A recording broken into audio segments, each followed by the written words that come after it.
Meus queridos, vamos começar a partir de agora a gravação, né, do nosso conteúdo, da nossa aula de hoje. Mais uma vez, enfatizando as boas-vindas, o meu bom dia, o meu carinho, o meu abraço a todos vocês. A partir de agora, a gente inicia a gravação do conteúdo que foi planejado, né, para a gente estar conversando, para a gente estar discutindo na aula de hoje, tá? Até aqui, eu ouvi bastante os grupos, tivemos 2 grupos apresentando por aulas, né? Então, nas nossas últimas 3 aulas, os grupos trouxeram os seus banners, apresentaram o que foi planejado, né? O que foi selecionado para cada grupo apresentar. Como eu falei no início, eu fiquei bem satisfeito com a apresentação de todos os grupos. Eu acho que uns mais avançaram, outros ficaram meio tímidos, mas no fundo todos conseguiram dar aí a sua parcela de contribuição para as discussões desse livro 6, que é o mais extenso, né, dessa série de conteúdos que a gente tem trabalhado em ética no segundo ano.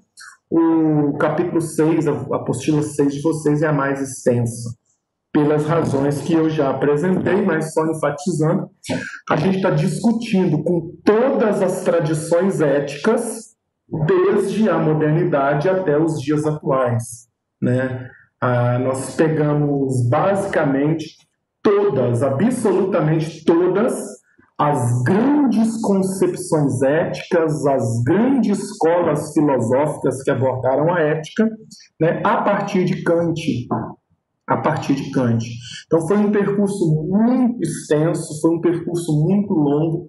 Nós tivemos aí, se a gente fosse analisar numericamente falando, temos aproximadamente aí 4 séculos de pensamento, 4 séculos de história, que a gente tentou pontuar em algumas ideias, né? E são essas ideias que eu vou tentar amarrar, né? Vou tentar dar um fechamento nisso, para na próxima aula a gente já partir para um conteúdo novo, partir para um assunto novo, tá?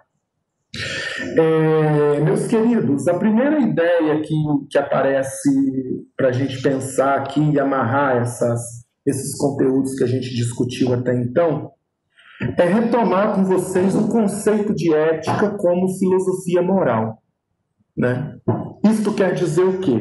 Que quando nós falamos dentro da filosofia em ética, nós estamos falando da problematização, da reflexão, da análise mais sistemática, mais rigorosa, de um conjunto de valores, né, de um conjunto de comportamentos, de um conjunto de atitudes que foram moldando e que foram permeando, vamos dizer assim, o comportamento humano no tempo e na história, né? A cada tempo, a cada época, nós, seres humanos, comportamos e tomamos determinadas atitudes baseado num conjunto de valores que fazem parte daquele tempo, que fazem parte daquela época, né? Alguns mais avançados, alguns nós analisamos assim, parece um retrocesso, uns que incidem diretamente na vida prática, outros que funcionam mais como, vamos dizer, norte para reflexão. Enfim, o tempo todo o homem age, comporta de acordo com um conjunto de valores que estão presentes no seu tempo histórico, né? No seu tempo histórico. O conceito marxista aí, vocês dialogam, não sei se vocês dialogaram com Marx em sociologia, né? É um conceito marxista de homem, o homem é um ser histórico. E por ser um ser histórico, ele age conforme os elementos que estão presentes naquele contexto histórico, naquele tempo histórico. Portanto, a ética é uma ciência prática. Aristóteles já falava isso, de que a ética é uma ciência prática. Prática no sentido de que ela tem a ver com o nosso cotidiano, ela tem a ver com a nossa vivência, ela tem a ver com os nossos comportamentos, desde comportamentos, vamos dizer assim, no campo bem micro de relações, até comportamentos que transcendem aí o campo, vamos dizer, propriamente interpessoal de relações e acabam tendo repercussões sociais, repercussões econômicas, políticas, ambientais, né? A questão ecológica hoje no nosso universo, no nosso mundo, é uma questão que se coloca como urgência para ser pensada. A questão ligada aos direitos humanos é uma questão que se coloca como urgência. A questão ligada à intolerância, tanto no campo religioso quanto no campo dos comportamentos, é uma questão que se faz como urgência. A questão da democracia, das leis, da justiça, é uma questão que se apresenta como urgência para ser pensada no nosso tempo. Então, a ética, ela acaba sendo, enquanto ciência do comportamento, uma reflexão, uma análise desses valores que vão moldando, que vão modelando os nossos comportamentos ao longo do tempo e da história. Tá? Esse é o primeiro entendimento que eu preciso que vocês façam na conclusão, vamos dizer assim, desse bloco de estudo sobre ética.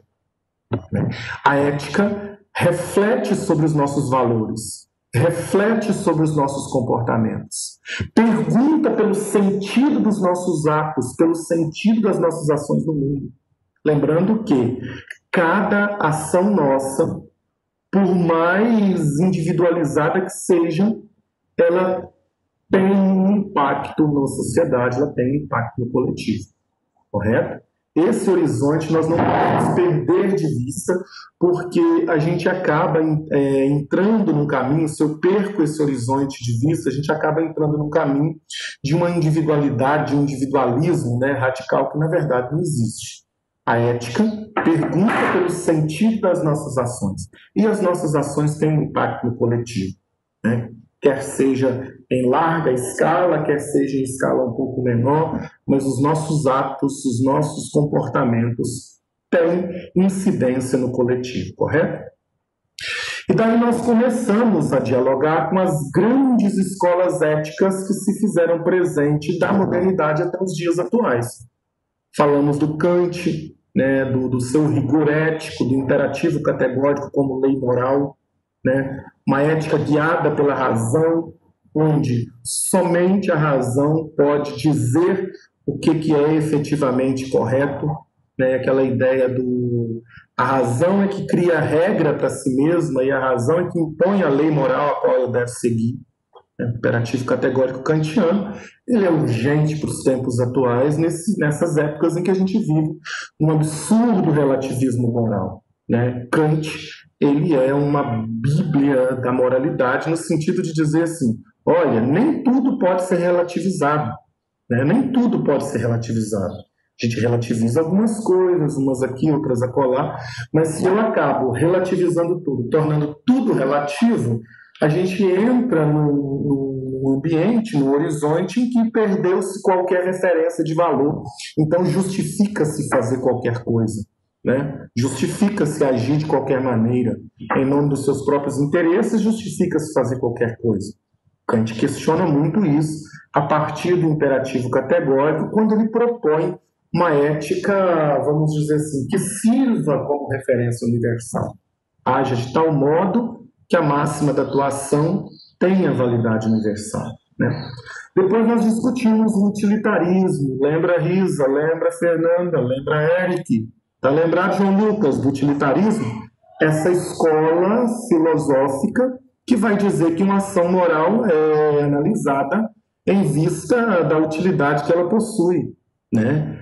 A utilidade, é o caráter de utilidade que vai validar ou não uma ação moral. É útil, não é? Se é útil em que medida? Até que ponto essa utilidade atinge um número considerável de pessoas? Né? Temos uma ética bastante pragmática. Vai dar resultado? Quantitativo, né, Fernanda? Quantitativo, a quantidade importa. Vai dar resultado? Se vai dar resultado, qual é o resultado? E para quem? Né? Uma ética que está focada na questão da quantidade. Muito bem lembrado aí pela nossa jovem Fernanda, que, aliás, está sendo brilhante nesses tempos de aula remota. Tá? A Fernanda fez tudo. Ela e tem muita gente aí também, Risa, Alice entregou todos os exercícios, a Nalanda, né, que eu estou lembrando de cabeça, tá? Mas tem outras pessoas também, entregaram tudo bonitinho, no tempo e na hora, né? É isso aí, parabéns, fazendo um parêntese. Né? Então, ou seja, o utilitarismo ele insurge aí contra esse princípio kantiano do imperativo categórico. Enquanto do lado de lá, Kant, eu tenho uma ética que se pauta numa visão universal, né? O valor moral tem fundamento nele mesmo. Isto é, eu não preciso ficar perguntando por que eu tenho que ser ético. Eu tenho que ser ético porque a ação ética tem valor nela mesma. Do lado de cá, eu pergunto pelo resultado. O Cortella, no livro Ética e Vergonha na Cara, que a gente ia estudar, né, se não fosse a pandemia, a gente ia ler esse livro em sala, ele fala de uma ética da conveniência. Se é conveniente, a gente faz. Se não é, a gente deixa para lá, dá um jeitinho, arruma uma desculpinha, não é mesmo? Correto? E aí, nós caímos no Nietzsche, que o grupo da Risa brilhantemente apresentou. Nós caímos no Nietzsche. Eu imagino assim, quando eu fecho os meus olhos para pensar Nietzsche, eu imagino um cara lá no século XIX, altamente indignado, né? Altamente indignado, altamente revoltado no bom sentido do termo revolta, analisando toda a história do Ocidente, né? Toda a história do Ocidente, dizendo assim: caraca, velho, isso serviu para quê? Né? Para que serviu isso? Para matar a vida? Para domesticar as pessoas? Para botar cabresto nas pessoas? Para fazer com que todo mundo siga o mesmo destino, né? Que ele chamou isso brilhantemente de moral de rebanho, né? Qual é a moral de rebanho? Uma sociedade em que todo mundo faz a mesma coisa, exatamente do mesmo coisa, no mesmo padrãozinho, do mesmo jeito, e quem foge disso é taxado de desobediente, né? Taxado, vamos dizer assim, de rebelde, e tem que voltar para o quadradinho o tempo todo. O Nietzsche está dizendo, isso matou a vida. A nossa potência dionisíaca, que é de criação, que é de liberdade, que é de instinto, né? Que é de explosão mesmo, no sentido criativo do termo, isso ficou submetido a uma visão moral muito retrógrada, que não produziu nada, né? Não produziu novidade, pelo contrário, destruiu as produções, destruiu as criações, destruiu a arte, destruiu a poesia, destruiu a liberdade, destruiu tudo.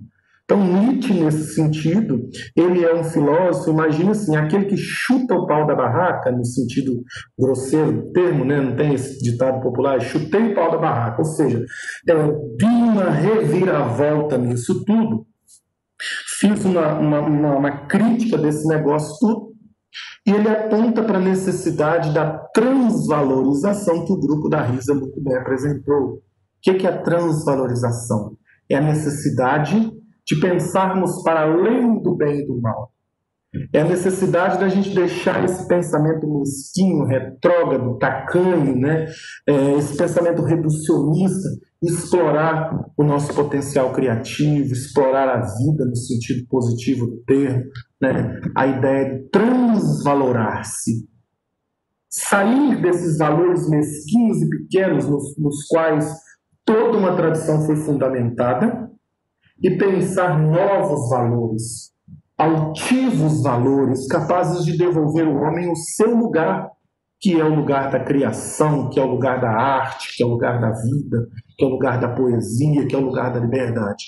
Nietzsche é um filósofo maravilhoso para esse contexto, né, em que parece que a humanidade estava refém ali de 3 grandes caixinhas. Primeiro, a filosofia ocidental. Nietzsche faz uma crítica à própria filosofia. É uma filosofia muito idealizada, lá dos resquícios platônicos, né, Risa? Lembra? Aquele idealismo platônico que você perguntou ao nosso colega Olímpio o dia que ele esteve aqui conversando conosco, lembra? se Kant não repetiu o idealismo platônico, né? Nietzsche talvez concordasse que sim. Kant ficou numa filosofia muito idealizada. A história do Ocidente é a história das idealizações. Por isso Nietzsche vai dizer que é uma história do fracasso. É uma história de gente fraca, né? Porque ficou muito naquelas idealizações, naquelas elucubrações idealizadas, tiramos o pezinho do chão, né? Esquecemos de pisar na realidade, no chão da história, botar os pés no chão da história, analisar a história a partir dela mesma, né? Ficamos muito viajando na maionese, pirando o cabeção, a gente detona com isso. Então, uma filosofia idealizada, né? Uma religião idealizada que esquece de viver o agora, preocupada com salvação e condenação. A gente faz uma crítica ao cristianismo, ao cristianismo oficial, tá, gente? E fique claro isso. Nietzsche não está criticando, creio, e aí a gente já pode até debater isso, né? Nietzsche não está criticando a crença do sujeito em determinada ideia A ou B. A Nietzsche está criticando mais um sistema religioso. Em todas as obras dele, ele é claro nisso. Um sistema religioso que produziu uma ideia abstrata de Deus, botou esse Deus num lugar abstrato, né, para nos julgar, nos condenar ou nos salvar, e nós ficamos como sendo marionetezinhas, robozinhos na mão desse Deus que ele vai dizer que está morto. Lá no Assim Falou Zaratustra, ele vai dizer que está morto. Por que está morto? No sentido de que é uma religião que mais produziu dogma para escravizar, para matar, para oprimir, do que propriamente produziu libertação. Né? Então Nietzsche faz uma crítica ferrenha ao sistema religioso, né? ao cristianismo enquanto sistema religioso. Perfeito, Giza, perfeito. Né? A ideia de Deus e o Estado, perfeitamente Nietzsche criticaria essa ideia. Ok, Alice, vai lá. Nietzsche criticaria essa ideia aí, tá? Então, ou seja, uma crítica ferrenha a um sistema religioso que produziu mais dogma, doutrinação, domesticação, que produziu morte do que propriamente qualquer outra coisa. Né? Fica aí a chave de leitura para quem gosta de ler Nietzsche. Essa ideia da superação do homem, super-homem, quando ele propõe o super-homem, é o que? Essa superação desse homem mesquinho, tacanho, medíocre, que foi refém de dogmas, de teses religiosas, de raciocínios filosóficos idealizados, esqueceu de tirar o pé de voltar com o pezinho para a história, de botar o pé no chão. Está lá no mundo da lua ainda, está lá no mundo da ideia platônica, esqueceu de botar o pezinho no chão. Nietzsche é maravilhoso nesse sentido. E, por fim, a terceira crítica de Nietzsche à ciência. A ideia que ficou muito, vamos dizer assim, aplaudida no iluminismo como sendo a era das luzes, a era da razão, uma ciência que veio, que se apresentou como promessa de salvação para a humanidade, uma ciência que se apresentou como promessa de solução, e agora? E agora? Então Nietzsche está, de toda forma, detonando com a racionalidade ocidental, a filosofia ocidental e os sistemas religiosos que mais produzem domesticação do que propriamente humanização. Por isso a ideia da transvalorização. A transvalorização aqui, o grupo da Risa explicou muito bem na ocasião, seria a necessidade de você ir para além, superar todo esse corpus valorativo mesquinho fundado numa tradição que o próprio Nietzsche considera uma tradição abjeta, morta, sem sentido, sem valor, enfim. Então Nietzsche ele faz essa crítica ferrenha aos sistemas, tanto doutrinários quanto religiosos, filosóficos, científicos, etc. E nessa mesma vertente, a gente analisou o existencialismo, o grupo da Michele, maravilhosamente bem apresentou, né? Michele, Luísa, o grupo que trouxe aí essa ideia do existencialismo, né? O existencialismo é uma corrente filosófica do século XX que bebeu muito da filosofia de Nietzsche, né? Que bebeu muito da filosofia de Nietzsche. Há até quem diga que Nietzsche teria sido um dos primeiros existencialistas, embora o próprio Nietzsche talvez esteja revirando no sepulcro com isso que eu estou falando aqui, porque ele não se enquadrava em nenhum sistema filosófico, né? O existencialismo, ele é uma corrente filosófica do século XX que vai perguntar pelo homem, pelo sujeito, pela humanidade nua e crua, no sentido, vamos dizer assim, meio metafórico do termo. O existencialismo vai tematizar muito a questão da individualidade. O homem você enquanto indivíduo, responsável pelas suas escolhas, responsável pelos seus atos, responsável por si, pela sua própria vida e pelo que faz dela. O existencialismo continua criticando, né, de certa forma, essa visão idealizada que a gente tem de um depois, de um antes e um depois. De onde nós viemos, para onde nós iremos, o existencialismo vai dizer assim, nada disso faz sentido, porque não há essência fora da existência. Não tem um antes no homem, não tem um depois do homem. Há o horizonte da história, o horizonte da existência. E a existência, ela é esse arco temporal entre o meu nascer e o meu morrer, né? E é nesse arco temporal, do dia que eu nasci até o dia que eu vou morrer, que eu tenho que pensar e que eu tenho que dar conta da minha própria existência. Daí, não faz sentido para o existencialismo viver em busca de uma vida futura, de uma salvação futura, de não sei o que lá para o futuro, se eu não consigo dar conta agora, hoje, nesse momento, da minha própria vida, da minha própria existência. É uma ética muito bonita, que tematiza muito, gente, mas muito mesmo essa questão da responsabilidade individual, vou usar um pleonasmo aqui, proposital, né? Da responsabilidade individual de cada sujeito pela sua própria existência. Tá? Eu sou responsável pela minha vida. Não é a Risa, não é a Nalanda, não é o Marcos, não é o Mateus, não é a Lila, não é o meu pai, não é Deus nenhum. Eu sou responsável pela minha própria existência. E eu tenho que dar conta da minha própria existência. O existencialismo é maravilhoso nesse sentido. Num tempo em que, volta e meia, a gente procura subterfúgios, né, para justificar os nossos deslizes morais ou pessoais, ou a gente procura sempre um outro para descarregar as nossas culpas, as nossas fraquezas, né? A gente procura sempre alguém para culpar. Eu costumo brincar com os meus alunos a síndrome da Eva. Tem sempre um outro, né? Ah, mas não fui eu, foi o outro. Ah, mas foi culpa do... mas... E parece que a gente garra o disco nesse mas... Sempre procurando o culpado.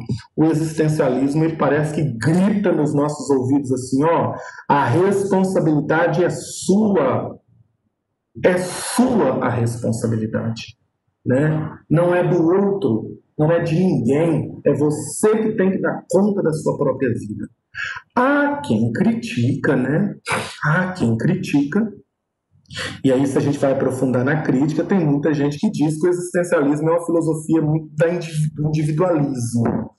Eu tive professores de ética na universidade que detonava com a corrente existencialista, dizendo assim, é como se as condições históricas e materiais não influenciassem nas escolhas individuais. E aí é uma crítica possível que faz sentido, tá, pessoas? Eu não posso reduzir o indivíduo apenas, único e exclusivamente à sua liberdade de escolha, né? Nós sabemos muito bem, né, jovem Risa, você que gosta dessas leituras mais avançadas aí de filosofia, nós sabemos muito bem que o próprio conceito de liberdade ele é extremamente problemático, né? Ele é extremamente problemático, no sentido de que as condições, Marx e toda a filosofia marxista, né, as condições materialmente dadas, historicamente dadas, influenciam na liberdade dos sujeitos. É uma crítica perfeitamente possível. Agora, por outro lado, é impossível, né, a gente, vamos dizer assim, tirar o mérito dos existencialistas quando eles chamam a atenção para a liberdade individual. Para a liberdade individual. E essa liberdade individual ela tem impacto no coletivo. Os existencialistas são brilhantes nisso. Eu sempre gosto de usar um exemplo em ética que diz assim: o indivíduo que bebe e dirige entornou, chapou o melão lá no boteco, né? Os botecos estão voltando agora, uma tragédia, uma lástima. O indivíduo chapou o melão lá no boteco, pegou o carro. Se ele fosse morrer sozinho, ótimo, perfeito, menos um na humanidade, né? Em mais ou menos aí 6 bilhões de pessoas que talvez tenham no mundo, não sei se essa conta é por aí, um apenas vai fazer diferença nenhuma. O problema é que esse indivíduo que bebe e dirige, ele pode detonar com o outro que não tem a menor culpa pela sua irresponsabilidade.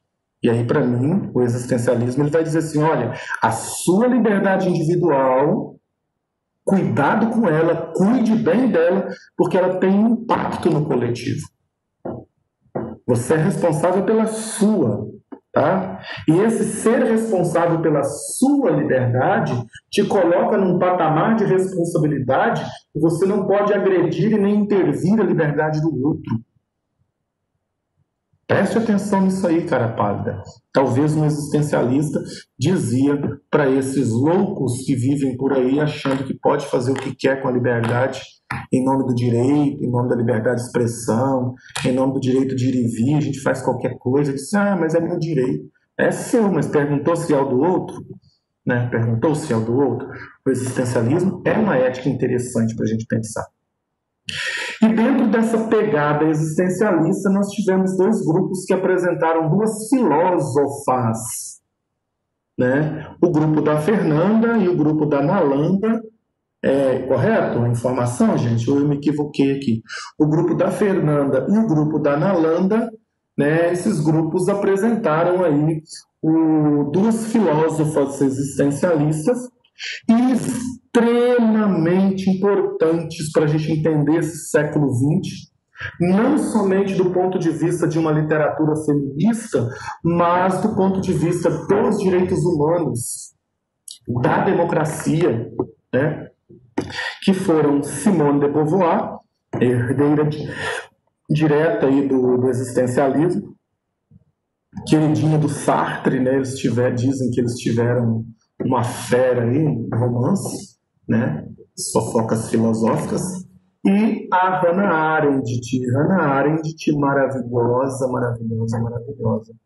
A Simone de Beauvoir, ela foca diretamente nas questões da análise da situação da mulher no seu contexto, né? Contexto do século XX, em que, dentro da sociedade francesa, a mulher, naquela época, né, estava numa condição muito submissa ao homem. E a de Beauvoir, ela faz uma crítica ferrenha a essa submissão e ela vai usar o princípio existencialista da liberdade individual para dizer que a mulher é responsável pela sua história, pela sua própria historicidade, né? A mulher, ela mesma, é responsável por si só, né? E aí ela foi tida como uma das bandeiras do movimento feminista do século XX, justamente por trazer para o centro do debate essa discussão em torno da liberdade feminina, inclusive a liberdade sexual, tá? Inclusive a liberdade sexual, não só, mas inclusive essa ideia de que a mulher constrói a sua própria história, né? E o conceito de feminino, ele é construído, o conceito de mulher, ele é construído no tempo, na história, com os contextos que são colocados. Por isso aquela polêmica afirmação dela, não se nasce mulher, torna-se mulher. É uma afirmação polêmica, né, para os desavisados de plantão, mas que para quem conhece um pouquinho da obra da Simone de Beauvoir, ela não está discutindo ali sexo biológico, tá? Ela não está fazendo discussão de sexo biológico nesse sentido, mas ela está fazendo uma discussão de papéis sexuais que são exercidos dentro das sociedades. Ela está fazendo toda uma discussão de construção de conceitos do que é feminino, do que não é, que isso vai mudando de sociedade para sociedade, e é muito mais amplo do que meramente uma análise simplista de sexo biológico, como muitos tendem a fazer. Não que ela não considere o sexo biológico como importante, não é isso, mas a análise dela sobre a questão da mulher vai muito, mas muito mesmo além do que essa questão de gênero muito reducionista que às vezes a gente tende a pensar, principalmente nesses tempos atuais em que parece que está proibido pensar, né? E a Hannah Arendt, brilhante na sua crítica aos totalitarismos, né, a todo o pensamento da Hannah, toda a filosofia da Hannah, debruçou-se consideravelmente na análise dos sistemas totalitários, dos regimes totalitários e na crítica desses sistemas totalitários, desses regimes totalitários.